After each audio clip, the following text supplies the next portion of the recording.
फिर कोई बंदे वाले काम मैनू दस मैं बादशाह को हो के आया उन्हें क्या मैं दुकान पे आज देख बंदा कितों दूरों लिया उस्ताद बादशाह अस्सलाम वालेकुम बादशाह कैसे हैं अल्हम्दुलिल्लाह भाई ठीक ठाक बंदा तू देख मैं कितों चुक लिया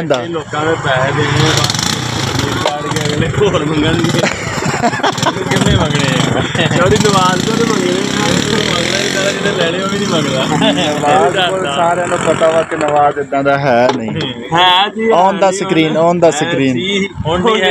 लेकिन हुण ते नहीं ना है यार बादशाह कैसे हो रिपोर्ट पूरी नहीं दे रहा खतरनाक रिपोर्ट दे रहा ते बेटे दा सुनाओ माशाअल्लाह ठीक है शुक्र है शुक्र आज ये बंदा देख मैं कितों घेर के लिया सुबह सुबह जिन्ने भी देखने वाले हैं ना भाई सारे दुआ करना कि अल्लाह इन्हें ना जड़ा ना थोड़ा एक बीमार आ तो तुसी दुआ करनी है यार बच्चे नु सेहत दवे और इन्हें भी थोड़ी जी दवे टीपा बनी जांदा वा ए ना होवे भैन चो बाद च मानी दा चाचा ही लगन लग पे नहीं ये गल नहीं हैगी यार आज ते उस्ताद पाट गई है फुल की वजह खैर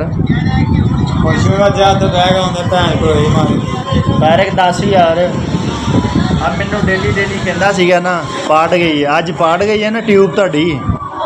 हैं ट्यूब फटी है कि नहीं अज जी है ना नवीं पवानी पैनी है दस इधर हुण नहीं देखता डेली कहते सी मैं जितों लंघना उस्ताद बास इन्होंने पता की कहना हाय ट्यूब पाट गई है आज नवी दोनों दोस्त हमारे कितने प्यारे लग रहे हैं आज